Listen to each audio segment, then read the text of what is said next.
Buff Nation, what's going on? Hopefully you guys are having a great Thursday. As you can tell, I got a presentation coming up, so that's why I'm looking like I actually do have a job. But happy to be here. Y'all be sure to hit that like, whether you're coming over here from Bird's channel or mine, and let us know in the comments, man, who's watching, what your thoughts are. We got a lot to talk about today. Rawhide, appreciate you coming in the building. Supercar Ed, we'll get to this here in a little bit, but excited about the matchup that we have facing a former couple Buffs this week going against Arizona. But I digress. Bird's Eye View. I'm sorry, it's been a little while, man, but happy to connect, chat again. How are you doing? All is well, man. I definitely appreciate you for having me on. Can't wait to get us to some of these hot topics we got going on right now. Man, well, let's get into it. We have a big time matchup, man, against Arizona. Yeah. It is like, man, ranked opponent after ranked opponent on this schedule. And Arizona, man, they have been kicking butt. They've been playing fantastic football. Jed Fish took that team from 1-11, man, a couple of years ago to now. They're being ranked. They're going to a bowl game, 6-3. I think they still have a possibility, right? They should have a possibility of still making the Pac-12 championship if some other things happen. But nonetheless, a very well-coached football team. Before we get in, I guess, to Arizona, man, what were your thoughts on things with how they developed against Oregon State? And what adjustments are you hoping that we make going into this matchup on Saturday? Absolutely. So as far as Oregon State, I love the way our defense played. Our defense has been playing really, really well these past few weeks. We've been turning the football over all season, of course. We've been ranked in the top as far as, creating turnovers all season as far as defensively. And we got like 3 more against Oregon State. So, I mean, we played phenomenal football on the defensive side of the ball. It really wasn't as bad of a game as some people may think it is. Of course, just because we lost, everybody assumes that we just are terrible for whatever reason. But, I was hoping to see a little bit more offensively. It was tough to understand what we may get because, Pat Shermer, we hadn't seen him all year, right? We still didn't really run the football. We didn't do that well at all. Which, I mean, it is what it is. We saw some different things, a little bit of different looks there, that was refreshing to see. But we still kind of got some of the similar results. Xavier played well offensively. Travis played well also. But, I mean, the running game is still non-existent. I mean, it's just not there. And it's to the point now, bro, I'm not sure what more we can do. I'm not Answers Bird. Like, I pride myself, man, on being a very passionate vocal keyboard coach here on YouTube, man. Yeah. I'm out of answers, man. I'm out of answers. I don't know how you fix this. I don't know how you change it. I mean, we've had we have 9 games to go off of, and we've had 2 games where we've run at like a 40 to 60%, run pass ratio or above. USC, I think TCU was around that. Mm-hmm. Maybe it's more of like a third. Yeah. But I was pretty surprised, man. Like, I figured the formations, kind of looking back, it's like the formations probably weren't going to change with the play calling changing that week. And I don't really know when this play calling change was made. I would assume it was made at the beginning of the week. But again, I don't know. There's only so much you can do those first few days.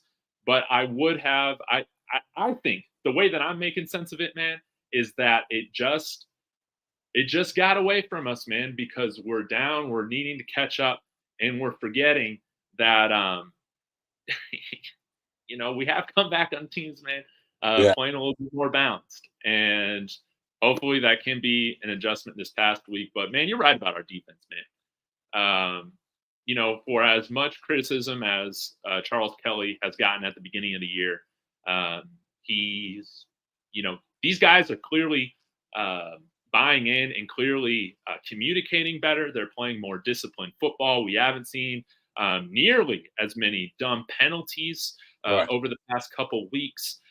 been really proud of the defense. And man, I'll tell you what, it is a game of inches, Bird. I mean, there were a few of those tip passes last Yes. week that, Yes. oh my God, it could have changed the outcome of the game if those just land in our hands. If we're able to, because there was one, man, that was almost a pick six, man, where it went out of the running back's hands. He kind of tipped it up there.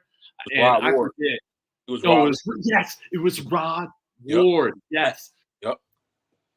So maybe we get a few of those plays to break our way this week. But ultimately, man, we're gonna need to play very disciplined football going in to this game for sure. Is there anything like on your mind? Sorry, I didn't brief with you beforehand, like how much you've been able to look at Arizona beforehand. But do you feel like there's anything that we should be targeting or aware of, of what they're trying to do on offense or defense going into this matchup?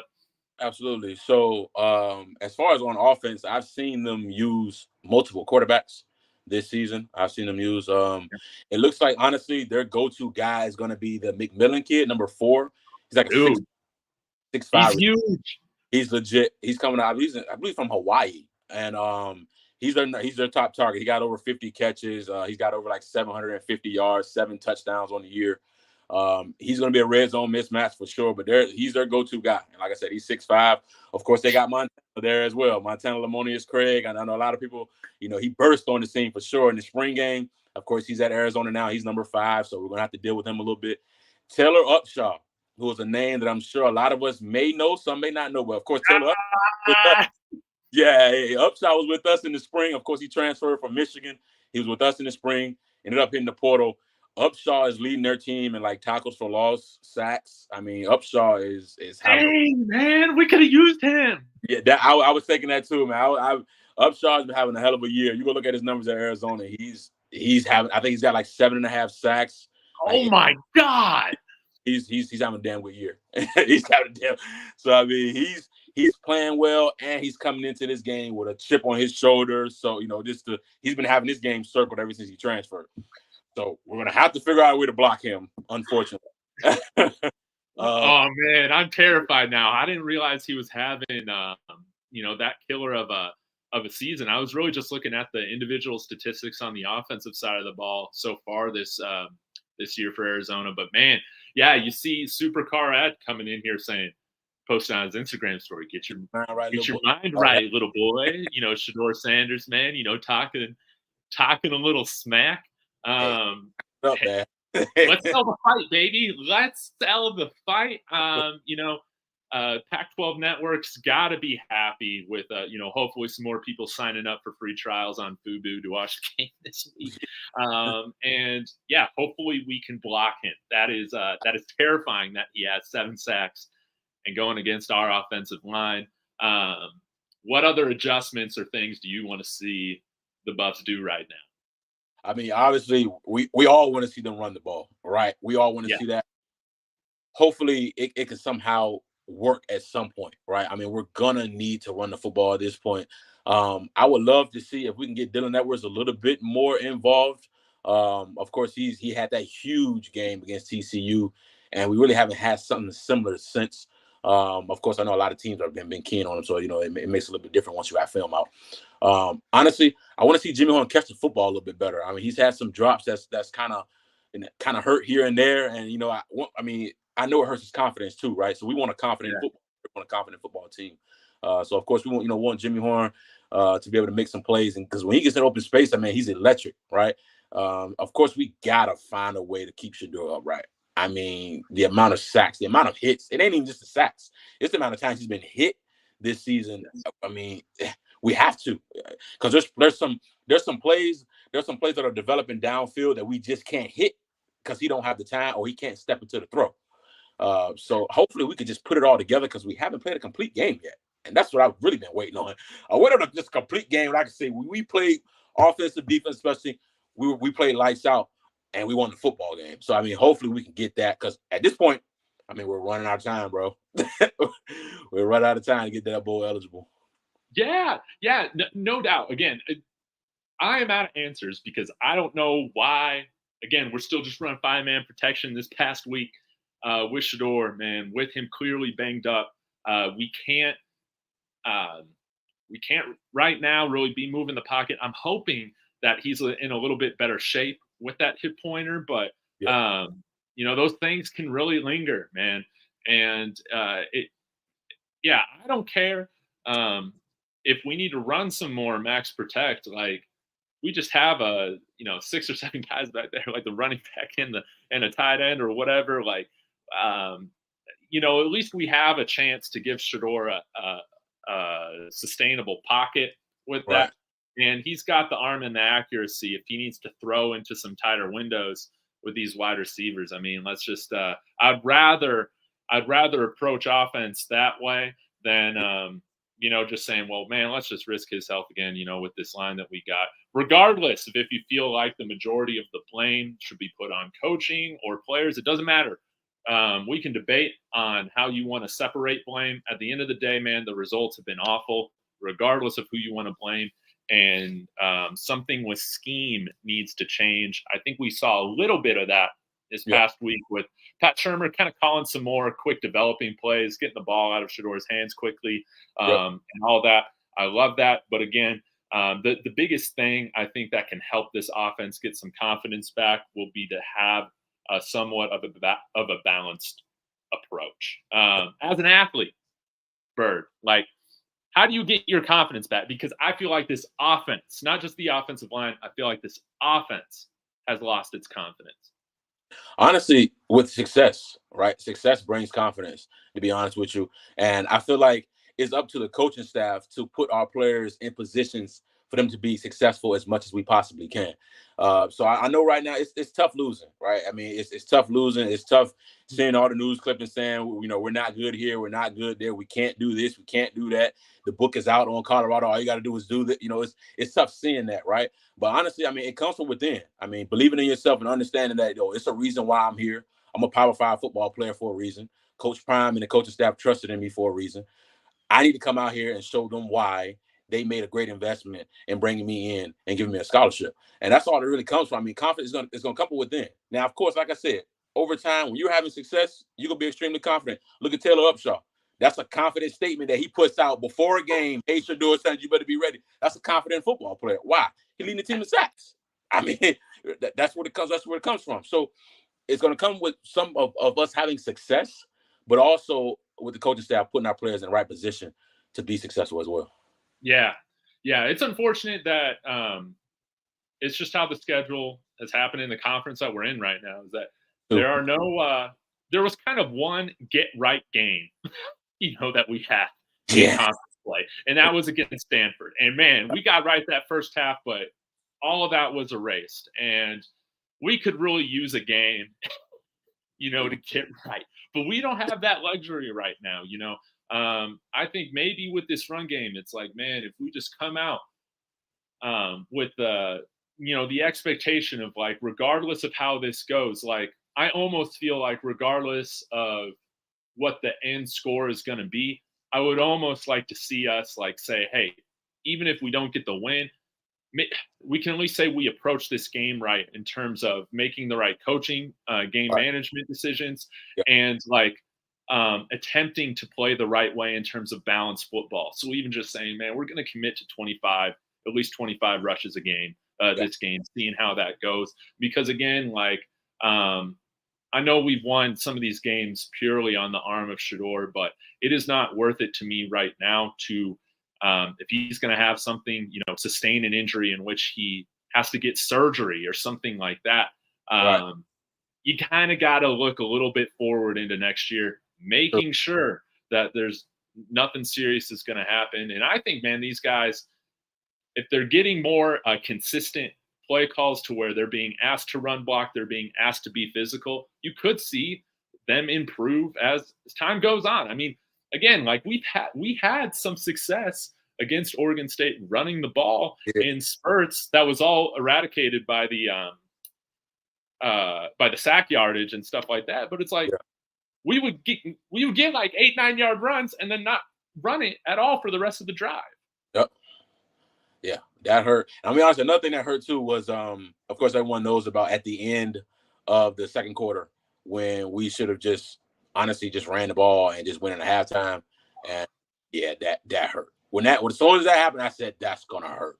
That 7 points right there, I knew it. I said that right there, that's gonna be game changing. That's a game changing touchdown, and because we didn't have to get that up. And that not only impacted the scoreboard, but it impacted our momentum, our morale. It killed everything that we had going in the first half. Oh man, it killed the crowd's momentum. Like it just took the air.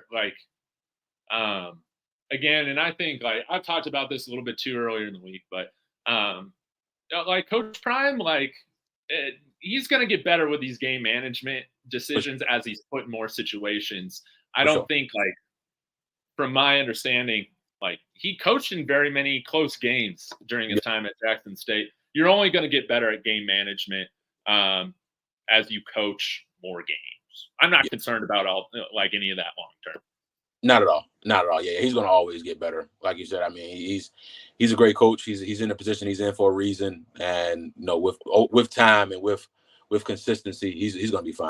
I don't worry about his coaching decisions at all. Yeah, no doubt. But, man, I kind of like this. Surfer Boy, other people are bringing this up in the comments. I want to circle back to this really quick. But just Arizona's made this personal vendetta against CU. They're coming. And, it's I don't know, man. It's kind of nice. I feel like this team right now, they do need some locker room material, man, to get out there, to be extra physical, to play with an edge, to play with some attitude. Man, you see, man, we really brought the attitude at certain games earlier in the year. I mean, we brought it against TCU. We brought it against Nebraska. We played sloppy, but we brought it against Colorado State, USC, some of these different opponents. We need to come out there with that kind of confidence and that attitude of wanting to inflict pain. So, I love it from a selling the fight and entertainment value, man, when these teams are talking, when they're talking confidently, and, they rightfully should. But, man, hopefully this can give us a little bit added boost to really lock in and focus, on both sides of the ball. I think so too, especially, just being an athlete. When you see that, I mean, that kind of gets you going a little bit. Right? I mean, it kind of pumps you up a little bit more. And I feel like you said, they have players that used to play for Colorado. Those guys have been playing well. They're talking trash. They're coming back to Colorado to play. It's senior day, the last home game this season. I mean, we want to send the seniors off right. We want to get another win in front of the home faithful. So I feel like this is, like you said, some bulletin board material that we could definitely use. And it's going to be interesting, man. It's going to be some John on the field for sure. We're going to without question, especially for Upshaw. Because, like I said, when you're playing well, I mean, you can talk it. If you've been walking it, you can do it. And then you got to look at it from this standpoint. He's looking at it like this. I've been playing extremely well all year. Now I'm going up against an offensive line that's giving up the most sacks all season. So, I mean, he's through the roof right now. He's like, I went against better offensive linemen and I've done well. Right? That's how he's thinking. So, I mean, it's going to be some John from Upshaw. Lemonius Craig, Montana Lemonius Craig, he scored last week. Yep. So I mean, it's going to be interesting, man. It's going to be fun. It's going to be a lot of fun. Now, I do wonder, man, do you have any idea, what happened with Taylor Upshaw, man? Again, a guy coming over here from the University of Michigan, one of the best defenses in the country. Yeah. Any idea, man, with why he left? Because, man, regardless if he was told to leave or if he wanted to, I don't know. He left. And he went to a better situation, man. We're sitting right there at 4-5 right now. He's 6-3. Yeah. I'm not exactly sure as to why he left. What were the reasons behind it? It shocked me when I saw it. I was floored because I was like, "What? We're losing?" Because it looked like he had a good spring. Now, of course, we never know what's going on behind the scenes, right? Something could have went down behind the scenes that we don't know about, that they never let out. And Coach Prime maybe just say, "Hey, either you're here or you're not," and he chose to leave. And it looks like, honestly, I mean, you can't fault him at this point because, like you said, he's in a better situation on paper. They're undefeated. Not undefeated, but they have a better record. They're nationally ranked. He's playing extremely well. He'll probably end up being all conference. With the numbers he have right now, he's going to be all conference, right? So, it looks like he made a great decision. At the end of the day, we'll see how it end up transpiring when we play them this weekend. But he's going to be somebody that we definitely have to key on, because if not, he's going to be a disruptor. No doubt. No doubt. And I think, yeah, kind of getting into more of the X's and O's types of things, last week against UCLA, I mean, Arizona, I mean, they really just did a lot of four-man rush. They can get a good pressure on with just their four-down linemen. That's one thing you guys will see. We faced a handful of teams that have run more of that kind of a three-down lineman look, like a 3-3-5. You'll see that 4-3 or that 4-2-5 type look from them a lot. And it's going to be interesting, man, because with how they played UCLA, that four-man rush, dropping back 7 in coverage underneath, could be available. The flats could be available, but I almost wonder if that's the case, because they respect UCLA's ability to protect a little bit more. And I wonder if you might see a little bit more of an aggressive approach, like with their corners playing up a little bit more in press against us. But putting the pressure on us to protect Shedeur to make plays down the field. But I'll stop there. What are your thoughts right now on kind of how you feel like the defense will approach facing CU? Absolutely. I think they're going to be aggressive, which a lot of teams have been, and they're going to pin their ears back and try to get out the Shedeur Sanders. Right? I really feel like we're going to have to protect. And teams at this point, teams are saying, okay, you guys are going to have to prove that you can protect Shedeur. And if not, we're going to hit them all night. And I feel like that's exactly what they're going to do. And they have the athletes up front to be able to do so. They've been in every single game they played in all year. They really haven't played a bad game, especially when you look at the losses, right? They lost a triple overtime game to USC, right? They lost by 7 to Washington, who's one of the best teams in the country. Yep. And they lost the Mississippi State team. That may have been the worst loss they had is Mississippi State, right? Who's an SEC opponent. So, I mean, on the road, and they lost that game by 6. I mean, they haven't played a bad football game really all season, which is why they have losses and they're still nationally ranked. So, I mean, it's going to be tough on the offensive side of the ball when it comes to protecting up front, because it's to the point now where you see Shedeur almost like having PTSD sometimes, like when he's expecting to, and he's just, he's sometimes when he's just falling automatically, he's expecting to get hit all the time. So, I mean, I'm thinking they're gonna probably still rush 4, but I mean, it's gonna be times where they're gonna be bringing guys off the edge. They're gonna be blitzing here and there, and they have some good DBs that they trust, and they trust that their front 4 can get pressure. So, I mean, at the end of the day, it's gonna all come down to, can we protect Shedeur, and if not, it's gonna be another long day. Yeah, no doubt. I mean, this isn't rocket science. Football is not rocket science. It comes down to the trenches. It comes down to your ability to execute. But I will say this, Bird, as well, for this team to succeed, people point out this, Indian Carter here in the chat, I think we need our defense, man, to play, to play a really solid game against a really tough offense. Again, we haven't talked about their weapon, Coleman at running back, but they run the ball well. He's a dynamic guy, a threat as a receiver, and obviously on the ground. And they use a lot of pre-snap motion. They bring Fafita out of the pocket quite a bit. They'll get him moving, which is advantageous. And, they'll run guys in motion and then use those guys as pseudo pick plays. They use a ton of motion. We have to be disciplined. And I think we need to generate a couple turnovers right now with how our offense is going, if we're going to be in this game right now. We're going to have to. And another thing, offensively, we got to score. I mean, when we get the ball in the red zone, we have to score. And at the beginning of the year, we were really, really good in the red zone coming in. But and I'm talking about when I say score, we need 7 points, right? I mean, kicking a field goal is fine. That is fine. I'm not mad at that, and I'm not mad at our kicking game. But it's come time when we got to finish drives off by finding a way to get in the end zone. And hopefully we can figure it out, because it's gonna be tough. You cannot let him get a sack of freaking clothes. No. I don't know what happened with his hand. I did see that though. I did see him have a club on. But yeah, he's been. Well, hey, maybe we just bring Bishop Thomas in there as that extra lineman, man, and we just have the clubs go at it, because he's got a club. Upshaw's got a club. They can just go at it, man. I think that would be fun. But man, I think you're totally right about this. We have to convert That's something that outside of the USC game, I guess we've done a very poor job of in the second half of the season. And definitely in conference play is just finishing in the red zone. I mean, man, I'm trying to think, man. Like, can't. I mean, correct me if you can remember like a time recently, or when you can name the last time we did like a running play in the red zone that wasn't with Shador. Another thing, I don't like I said, I'm not in the locker room, I'm not in the meeting room, right? I'm not in there. But Kavosiey Smoke, I mean, I thought he was going to be. I mean, he had a career at Kentucky. I mean, and now he's been primarily just a special teams guy. All he's been doing is been on special teams. But I mean, he had a hell of a career at Kentucky. He's like sixth in their history and like yards per carry. Like it's like a good career. And I'm not sure what's going on. This is last year, I believe. I don't think he has another year after this year. So I mean, he hasn't really been used at all in the offense. I'm not sure why. I'm not sure what's going on with that. Hopefully, we can use sy'veon Wilkinson a little bit more.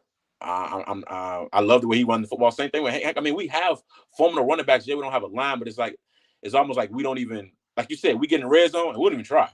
Like, it's like all the run plays. We ain't worry about that. We're gonna flip them over, and this is what we do in the red zone. We throw the football. So I mean, this is what we do in the red zone. We throw the football. We throw the football. Man, I know, man.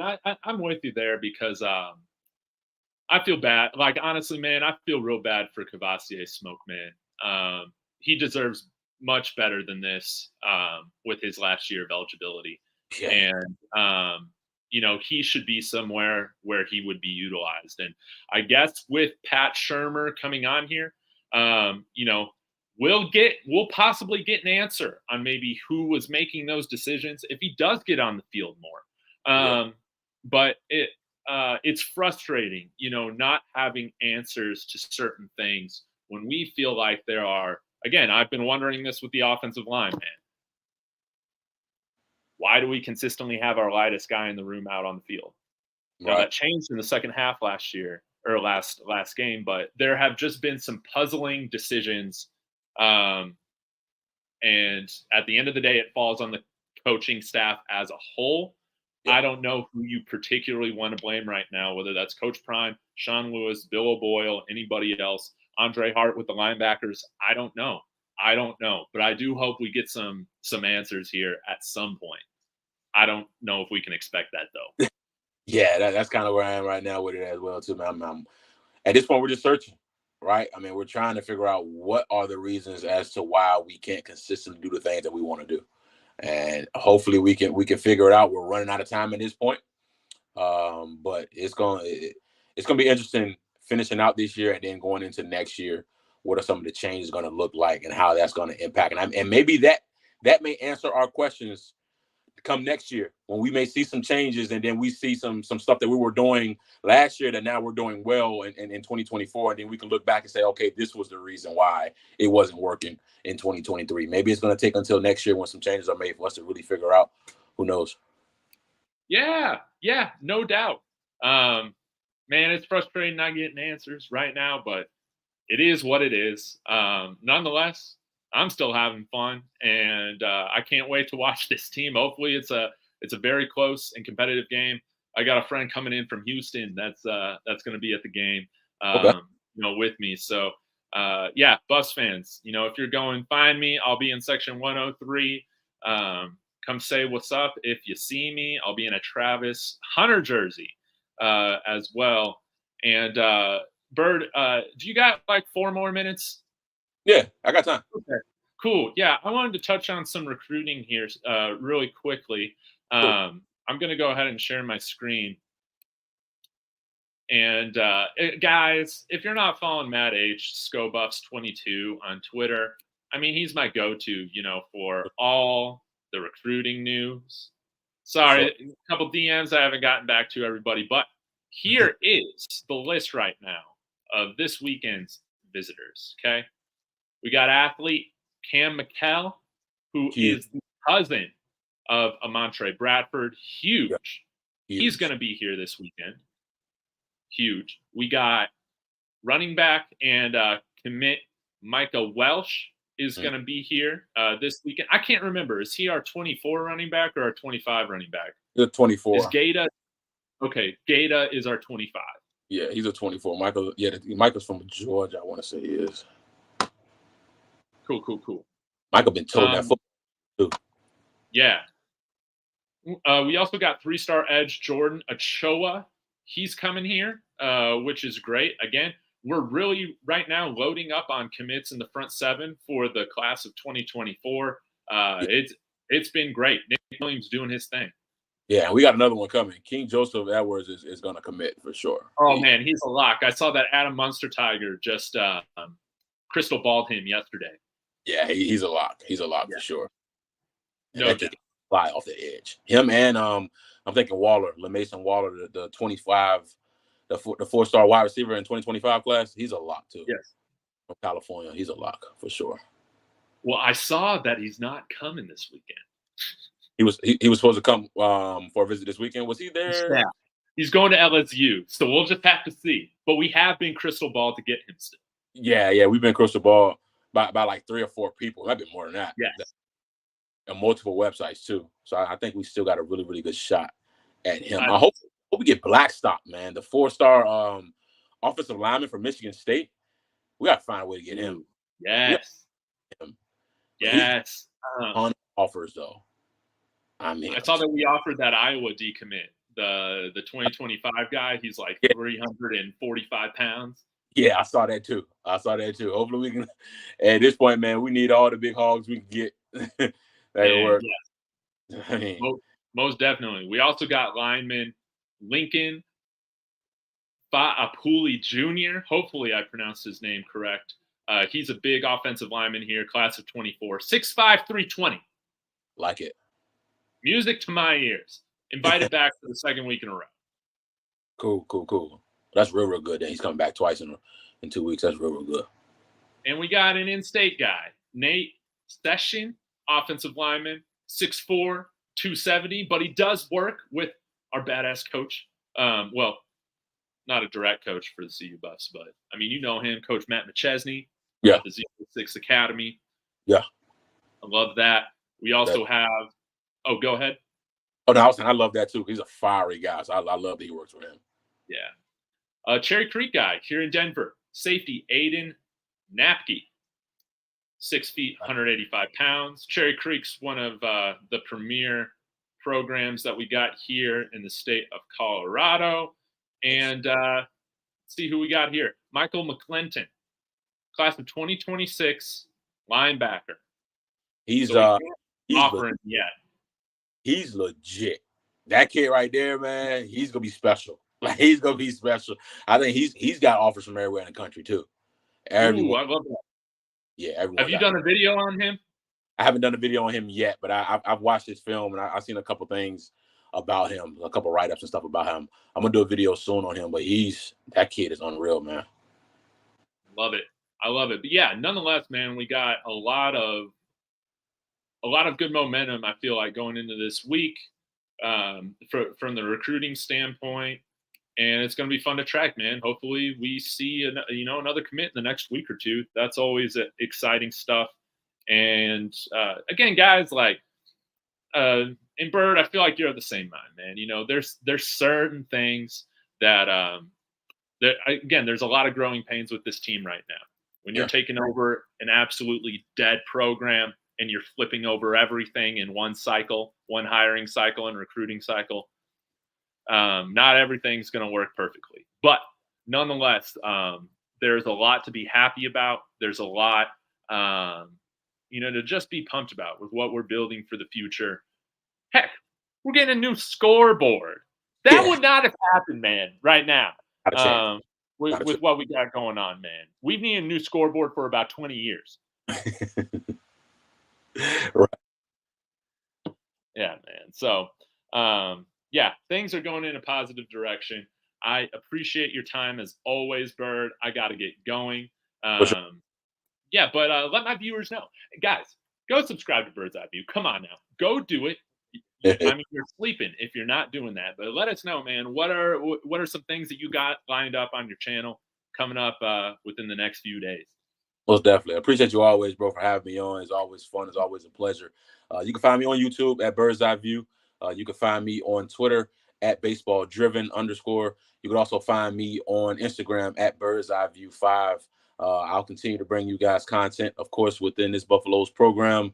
I'm really heavy on the recruiting cycle right now. So I'll be bringing you guys just, film and breakdowns of the recruits that currently have us in their top 10s or top 5s, top 7s. We got a lot of them here. So you can check some of those out on my page. And then of course, you're going to see some coming in the future. Again, David, I always appreciate you, man. Looking forward to the next one. Yeah, no doubt, man. Absolutely. Y'all go subscribe to Bird. And man, like sometime, man, I'm gonna have to get all of us on here, man, for a like if there's a big announcement or commitment, man, we have a party with like I don't know, man, everybody that I have on. I think that would be a lot of fun.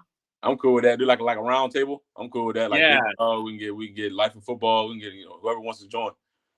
Chico, Rawhide, Rod the Man. Who else do I have on my channel? Quite a bit, man. We just gotta celebrate, man. Have Lawrence Collins, man, hop in here. I'm 100%. I'll take it. That'd be dope. Oh man, yeah. So be on the lookout for that. And guys, I think I'm gonna try and connect with Rob again today. We've just not been able to do that yet this week, but I do have a show coming up at 7 p.m. Mountain with Buffs Overload tonight. So y'all be sure to check out that. I will let you all go. Enjoy your afternoon. Have some fun. Enjoy this college football season. It's short now. It's almost over. So, yes, Miss Barton, you're definitely coming on. That sounds awesome. That sounds awesome. I can DM you a link. Okay. Until then, everybody, go Buffs. Go Buffs.